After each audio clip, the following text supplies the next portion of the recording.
Hello, everyone. Welcome back to this week's episode of Mocktail Minutes. This is Bailey. And this is Brianna.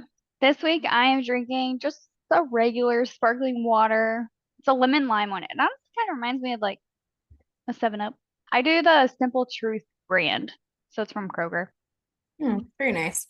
I am again doing a recess, but it's very fitting for today. We are talking about adaptogens today. We have mentioned them a couple times because a few of the drinks that I would say you have more of the adaptogen drinks in them than I do. Yeah. I don't know what it is about them, but they're not my favorite, and I don't love to drink them. So we thought we should cover adaptogens. Yeah. And I some of them can be really earthy tasting. Hmm. L-theanine is not. So I think that's why I like the recess so much because that's the one it has in it. But yeah, they can be earthy. We definitely talk about them a lot, but we're gonna actually explain like what they are today, because I don't think anybody knows. I mean, Yeah, I don't think people know, but I just think it's one of those things like, oh, adaptogens, and people are like, okay. yeah. So adaptogens are natural substances that are primarily like herbs and mushrooms, and they can really help the body to oh my gosh, words are hard again today. It's a snow day and I have my son home, so it's been a day, but they help your body resist like physical, emotional, and environmental stressors. So they can kind of make you more resilient, and they really just work to support your body's natural balance, which is homeostasis. So that's an important part of them as well. And they were really traditionally used in Chinese medicine, but they are now just being more widely known. Yeah, like whenever you talk about adaptogens, I feel like a lot of people in the US are like, oh, this is new and this is like, kind of woo-woo hippie, but it's been used in Chinese medicine for like a really long time. Like if you research some of these, it's like, oh wow, like this has been well known. The rest of the world has kind of been using them. Like Bailey said, they just kind of help your body maintain homeostasis. So what they're really doing is they're helping to support like your nervous system. So they interact with the hypothalamic pituitary adrenal axis, HPA, to help regulate stress response. So this is the same thing that regulates like cortisol, which is your primary stress hormone. And what it tries to do is just to like calm down your nervous system, like give it a little bit more support. And some adaptogens like play different roles. Like some of them help to give like relaxation, some help with energy, but basically all of them, no matter what they're doing, are supporting your nervous system rather than like taxing it out. So like even the ones that are supposed to give you energy and focus, it's still like a nervous system supportive way to do it. So not only are they good at reducing that stress piece, they also help improve that resilience, that energy, mental clarity, all those parts. So when thinking about these benefits of adaptogens, number one, the stress reduction. They help mitigate the impact of stress and to keep your cortisol levels in check. And with that being said, it doesn't mean that you can just drink a drink with adaptogens. You're like, oh my gosh, I'm so much better at managing my stress. That's not how it works. That's like, I don't know, putting a band-aid on and being like, oh, I'm never going to get hurt again. Yeah. It's just not how it works. So it's Yeah. another tool in the toolbox. And I really, when it comes to stress, it's not the stress that's the problem. It's more how we react to the stress a Yeah. lot of the times. So I think that's an important piece as well, is that you also have to be proactive with how are you handling everything in your life. If you're under eating, okay, you should probably eat more. If Yeah. you're not sleeping well, okay, you should probably put your phone down before you go to bed.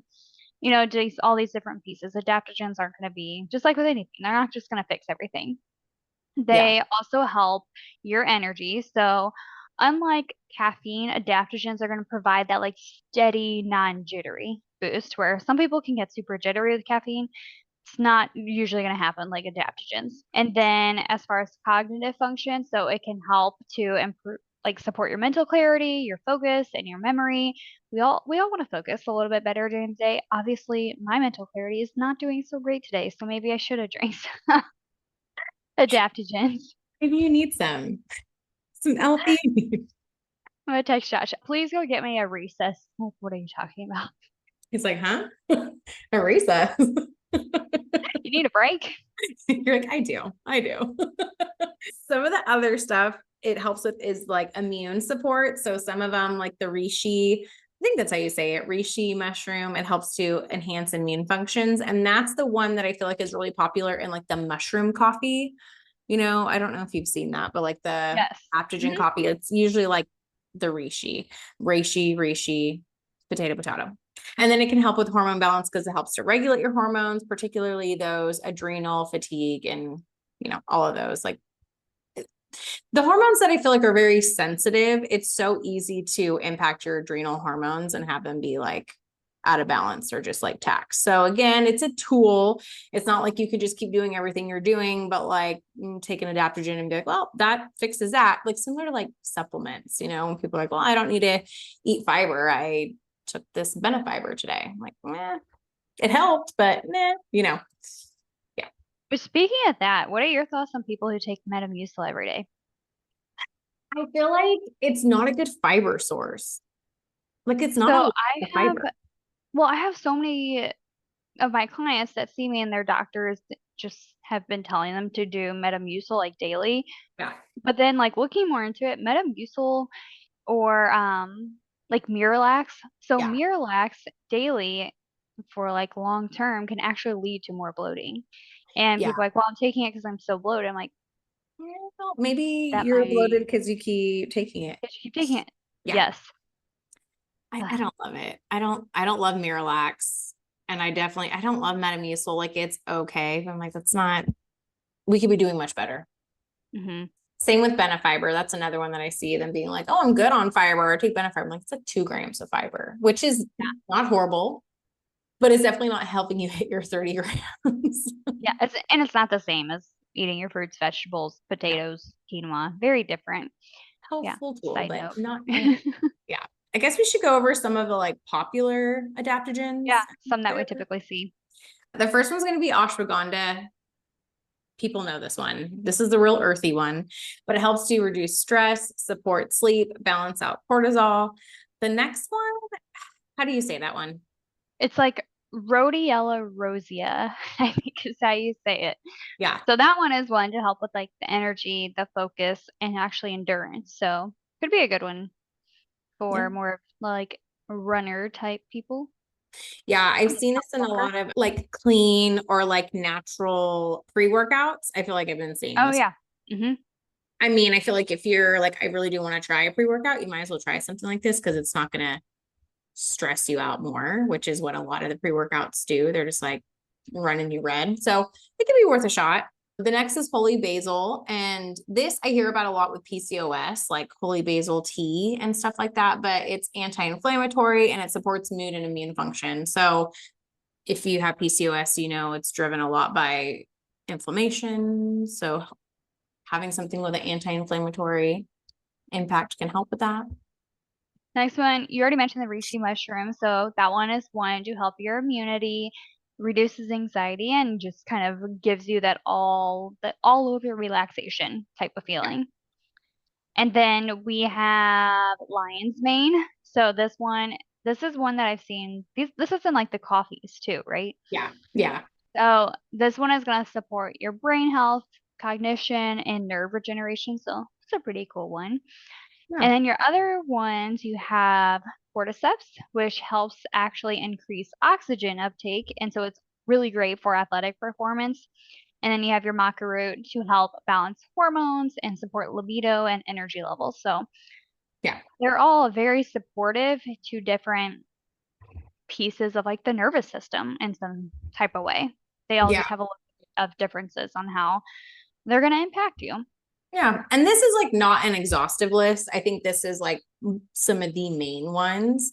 And so you can get adaptogens in like powders, capsules, teas, tinctures, drinks. I don't know how pure or potent the adaptogens are in drinks. I don't think anyone's really testing them, but there's lots of different ways to get them. I will say a lot of these don't taste great. And I feel like a lot of them are kind of expensive. And so anytime they're basically like a supplement. That's like kind of how they're looked at. And so anytime you're doing something, I recommend using a reputable company so that your money's going to a good place and you're getting kind of a safe product. I know that Just Ingredients is doing a lot of these. I did get their ashwagandha because I was like, ooh, I need to reduce my stress.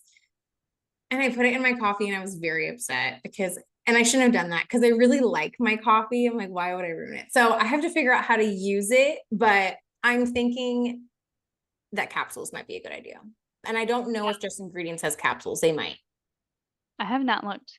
And I think it kind of shows how great a company like that is when it's like sometimes you can get ashwagandha and you're like, oh wow, it tastes pretty good. And then you get it from like another company that is more reputable maybe. You're like, oh, that tastes a lot different.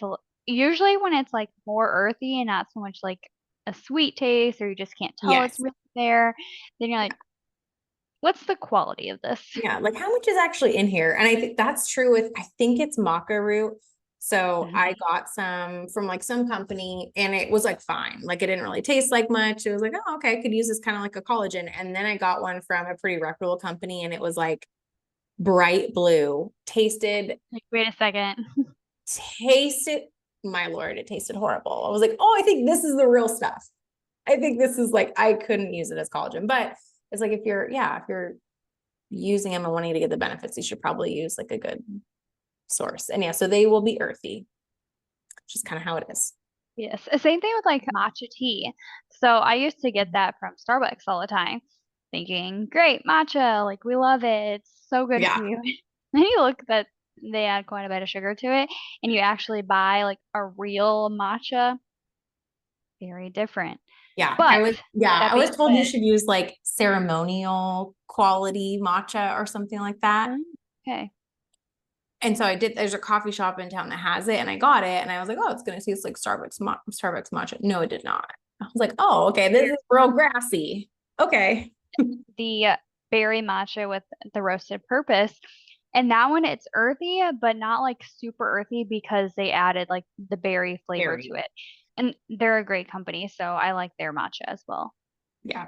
Yeah. It's just, I think right now it's one of those buzzwords. And so I think a lot of companies are like, ooh, adaptogens, stuff like that. So make sure that you're getting a good quality, basically. Hi. Hello. He's like, I knew you were almost done. We're having a little guest finish out the episode with us. He has finished his nap. But I love yes, it. the quality does matter. And just try it out in different ways and see what you like. Like I said, I'm not one who loves ashwagandha, so I just don't buy a lot of things with ashwagandha in it. Yeah. But Rihanna does. And so everyone's just different. That's okay. This next part makes me think that I need to make sure that nothing I'm taking interacts. But so with adaptogens, there's not a lot of research, but the research that is done, I think ashwagandha is one of the most. It says to kind of like Yeah. pulse, like don't stay on it indefinitely forever, every single day. And some of them can interact with some medications or other supplements. So you just want to double check it.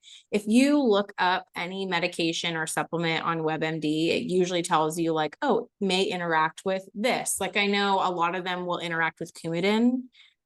So if you're on Coumadin or warfarin, like be really mindful of your adaptogens, but just make sure that you're always checking anytime you start anything new. Maybe ask your doctor, ask your pharmacist, do some research yourself, make sure that it's not going to be interacting negatively with anything. But for the most part, they're generally safe for most people to have. If you have like certain thyroid disorders, you might want to check with your doctor first, just because it is messing a lot with that like hypothalamic pituitary axis, which, your thyroid has a lot to do with that too. So double check. And I would say with the adaptogen, same thing with like any supplements, to not try and add too many at one time. Because if you're usually when we're starting to add things, it's because we're not feeling so great. We're trying to see, oh, can this help me? Yeah. So when you're doing that, if you were to add like three different things, then it's like, okay, what actually helped? Yeah. So just like with anything, I think it helps to try it like one at a time. Just go into it slowly. You don't have to do everything at once, which is something I'm really guilty of doing, where I'm like, Me too. I am going to do every single thing I just heard on this podcast. And Right. Or like I'll do it if I know like I really like a company and I'm gonna get something from there. I'm like, oh, yeah, what else do they have that looks so great? And I'm like, why do I have like four new things that I shouldn't be doing all at the same time? And I do it. So yeah, don't do what we do. Do as we say, not as we do. we're But still a work in progress with you. Yeah, they're expensive. Like you said, they're expensive. And you want to make sure, like, oh, can I see benefits from certain things? That way you're not having to take multiple different things all the time thinking it's all of them, because that might be a waste of time and excess supplementation. So yeah, they can be a great tool just to kind of help support stress resilience. They're not going to allow you to continue. They may help your stress bucket, but again, you can't just ignore things going on. So they can just be a good addition to add in and try them out. Let us know what your favorite ones are. And if you guys find some really good ones, maybe I'll try another with ashwagandha in it. Yeah, I haven't found one yet. But yeah, Okay. yeah, let us know. All right, everyone. Have a great rest of your week, and we'll be back next week with a brand new episode. Bye. Bye. His face.